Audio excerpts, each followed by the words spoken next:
So a few weeks ago, I was at Brendy's, which is a quaint little pub a couple blocks over. I was there with friends, and we were catching up on life, jobs, relationships, all that jazz. Our one friend had recently been single for a while, and that was something new for her, but she was liking it. She enjoyed the independence and self-discovery that came with it. However, she did confide in us that she was a little sexually frustrated, so we were trying to help give her pointers. We knew that she had been flirting with a guy recently, so we said, go home tonight, think about him, relieve a little bit of that stress. Her response, and I quote, "Oh, I couldn't do that. I don't have his permission." I'm sorry, what? I don't have his permission. You don't have his permission in order to have a personal fantasy about him. That's right. Okay, I don't think you quite grasp why I'm so confounded right now. You believe that in order to even think about someone, you need their permission first? Well, yes, you can't think or use someone's likeness without their permission. That's just wrong. What the fuck? Mind you, I did actually think this was kind of cute and wholesome in an innocent way, but there was also a part of me that thought it was just a little bit borderline insane. And the reason being was that not only did she believe he needed someone's permission, she thought everybody just knew of this, as if it was some unwritten societal law that we just all abided by, and she was flabbergasted. The rest of us were shocked. Now, she tried to change the subject, but when she dropped that bombshell, nothing else is worth discussing.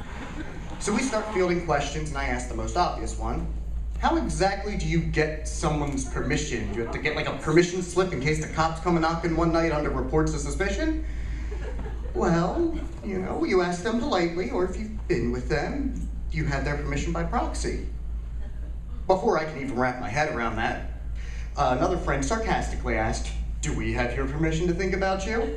Well, of course. I love and respect you guys, and you can use my likeness. Oh, well, it's actually kind of sweet in a sociopathic way. Like, no, that's weird. No, this is weird. How is this a conversation we're even happening? You know, let's backtrack a little bit to that permission thing. Let's say you are with someone, but you two split up. A few months down the road, you're thinking about him again. You know, maybe you made the wrong decision. Do you now need that person's permission again? You know, since you put a hatchet through that permission slip? Well, now you're just making too many guidelines. I'm not making any guidelines. 5 minutes ago, I didn't even know there were guidelines. She thought she was getting frustrated at this point, so she thought she had the ultimate final statement. Instead, it just opened up a whole other can of worms. I'm sorry, guys, I just think it's wrong to sexualize someone without their permission. To me, it's just as bad as child pornography. What? How? In what way? How are the two even? You speaking, my head spinning. First of all, what kind of thoughts do you think normal law-abiding citizens are having? Secondly, there's a whole bunch of legality that pokes giant holes in that crazy-ass theory of yours, and I don't have nearly enough time to discuss them with you. I do, however, love this person. She is very sweet and a close friend of mine, so I decided I need to help her bring her back down to reality a little bit. So I tried explaining to her how you're not using someone's likeness. It's not like you're selling it on the black market. It's a personal fantasy. It's a natural thing that everyone goes through. And, you know, you don't need their permission unless you're going to be like a creepy stalker and like start letting your object of affection in on everything. You're okay. It's okay to have these thoughts.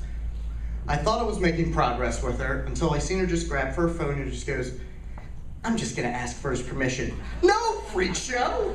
I swat that phone out of her hand, and for at least that night, she kind of took our advice and did not message this guy. Now, I don't know if she's been thinking about that ever since. I mean, I have, because what else am I going to think about now? But I do know for just that one night, I saved some poor soul from having the most awkward conversation of his entire life. Thank you.